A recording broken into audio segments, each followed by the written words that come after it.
Hi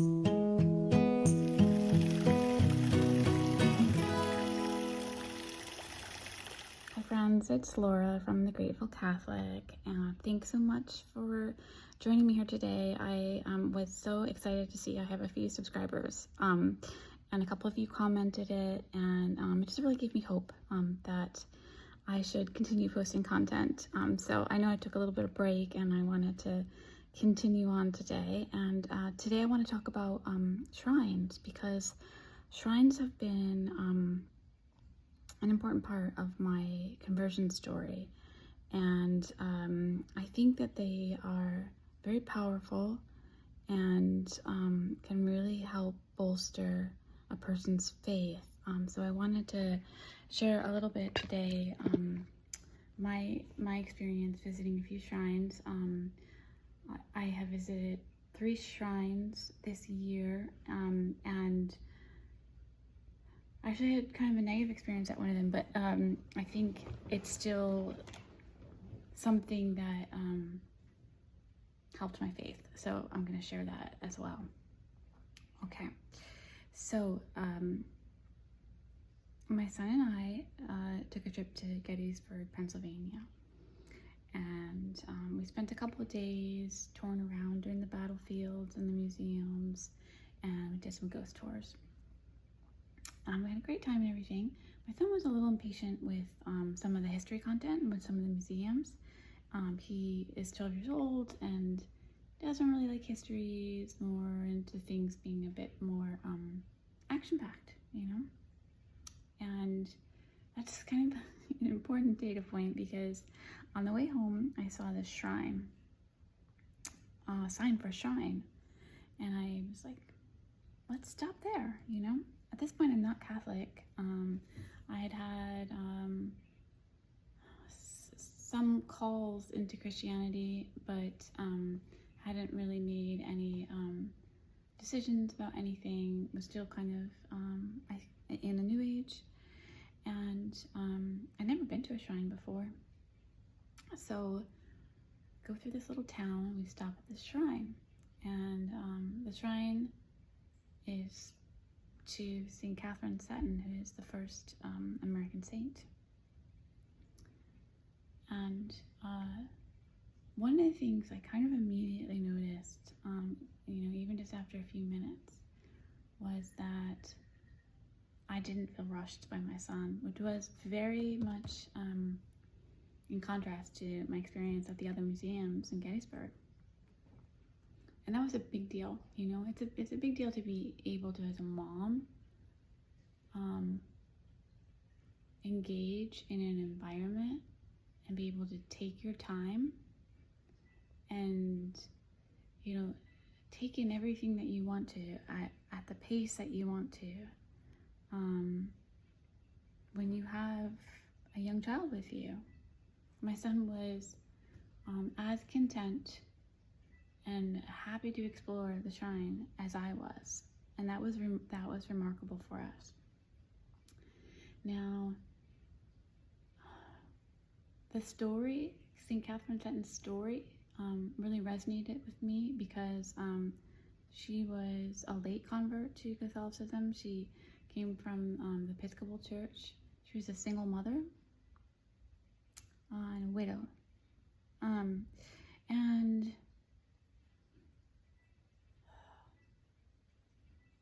I guess it's really struck me that a convert, that somebody who had spent all their life doing something else, in a different religion, would be so elevated by the church, And I think it made me look at my own situation, because I'm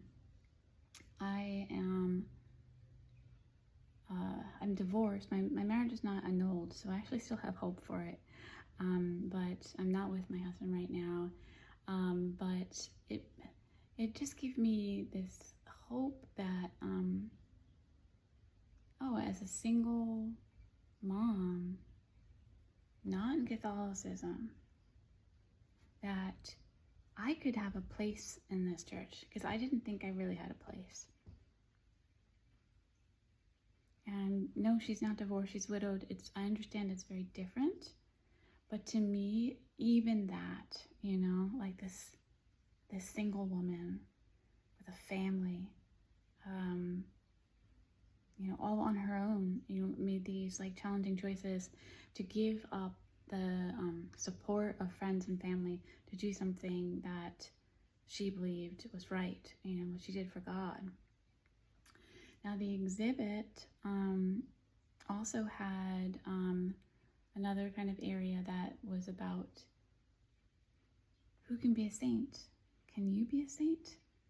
And this also was really, really special to me because I did kind of think of saints as being a different kind of human being, not like me. And they had a woman who was nominated for sainthood who was divorced. And I thought to myself, really? Like, I figured that would, like, a divorced woman in the church, like, tuck her under the rug. Like, maybe she can, be there if she doesn't remarry, but let's not talk about her so much, So to see this shrine, this place of strong Catholic authority, be like, we don't care about her past, like there is a place for her, like, and I had a sense of God's mercy, and it really struck me because I had just recently gotten the legal divorce, so that was important to me. My son and I had so much fun at the gift shop. It was like we both just wanted these sacramentals. Now, I can tell you, I've been in toy stores with my son. When he was like really little, we would have fun in the toy stores together. But now that he's 12, he's kind of like, I know what I want and I want out. Which I think men can be like that sometimes. He's a young man. So he'll be like, I want this Pokemon card, and then let's go, right? But he shopped in this little store with me and looked at every single thing. I think there's certain people, I'm just like this. I like to take my time. I like to just look at everything, like, I'm not gonna buy everything, but I want to look at everything and make really careful choices. And he was right there with me, and that was incredible. And it's one of my favorite memories that I have with him, because to be doing an activity that we both enjoy, both really, really like so present there, it's like something to hold on to, something really special. So we have like a really incredible, peaceful ride back home. But what was really remarkable and really striking was that when we got home, I could feel the peace of the shrine in my home.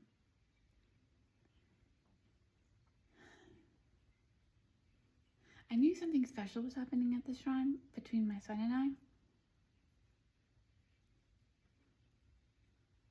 I didn't necessarily equate it with the peace of God until I got home, though.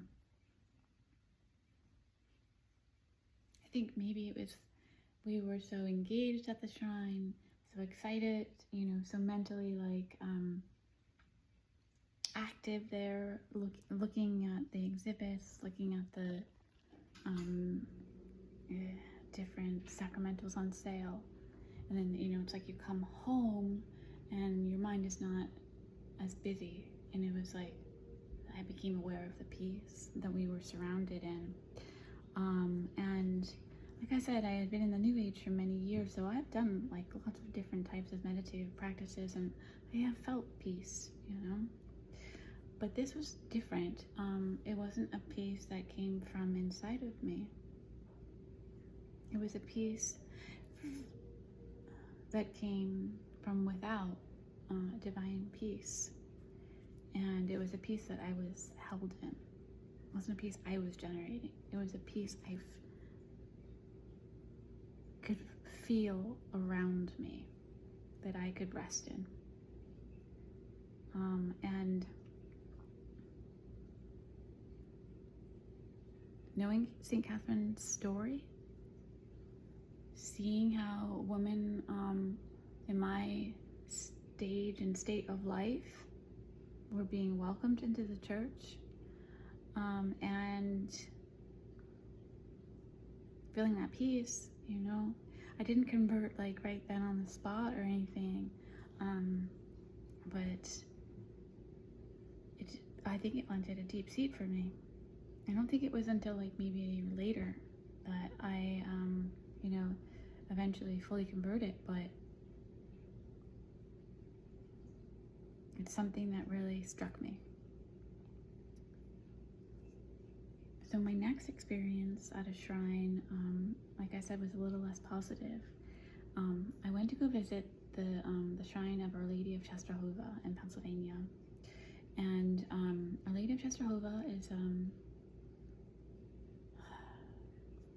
special in my family because my grandmother is from Poland, and she was a very devout Catholic, and she had a special relationship to Our Lady of Czestochowa, and all of my mom and all of her siblings went to a Polish Catholic school named Our Lady of Czestochowa. So it has, like, you know, family significance to me, and I was really looking forward to it, and really quite expecting to feel the peace that I felt at St. Catherine's Shrine there, but it didn't. I felt quite unsettled. I felt unsettled at the shrine, and I went just feeling nervous. I actually felt ill. I actually felt, when I first got there, I almost felt like I was gonna faint, and I kind of just like pushed through.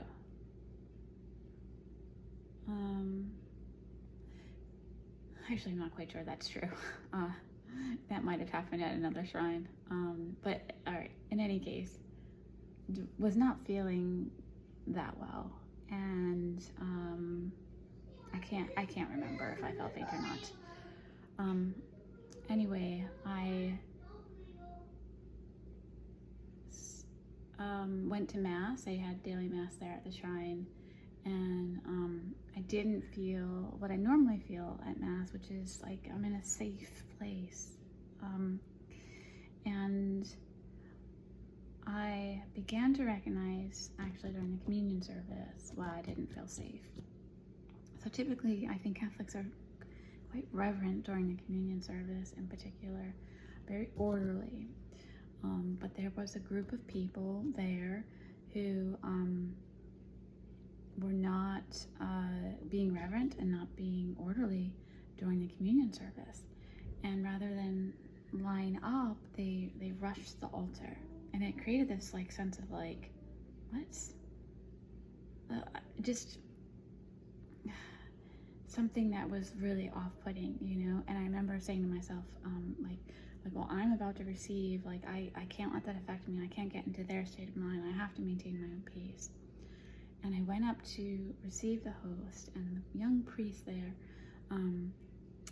it was so distinct in my memory. He held the host as if he understood. He fully understood that he had the body of Christ in his hand, and he treated it with such tender devotion as he handed it to me. Nobody's ever handed me the host with such tender devotion before. Okay. In contrast, let me tell you, there was a man who, after me, received the host. I sat down by that point so I could see what was going on. He received the host, but he didn't eat it. He put it in his hand and started to leave. Now that young priest, I think he was probably a Polish priest, you know, was alarmed, and he sounded the alarm, and other people from the pews had to stop the man. And I watched this man, and I looked at his face, and he had a smirk on his face. It was very disturbing. And then he finally did eat it, because it was like, I don't know what was going to happen, physical altercation or something, but I think you can understand that something not right was happening at that shrine. It was under attack, as far as I'm concerned. And then later I started walking around. I wanted to go visit the different statues they had, and I could see that the people there who had rushed the altar had brought some paraphernalia with them, and they were like dumping water around, and they were engaged in a non-Catholic ritual. And it didn't feel right. It didn't feel reverent, and I didn't feel the peace. And I'm mentioning this because it's like these shrines are very holy places, right? And those priests have this incredible important job to do to maintaining these places as sacred places. And that one young priest, he took his job very seriously, protected the host, protected the other people there from something like really terrible happening, like the man using the host in some kind of ritual that he shouldn't be. And even though it was an upsetting experience, I think anytime that we do become aware of spiritual warfare, it serves to bolster the faith, right? Because you think to yourself, like, this is precious what we have. This is holy. This is worth protecting, and this is worth holding on to. So yes, it was terrible, but it makes me hold on to my faith even more.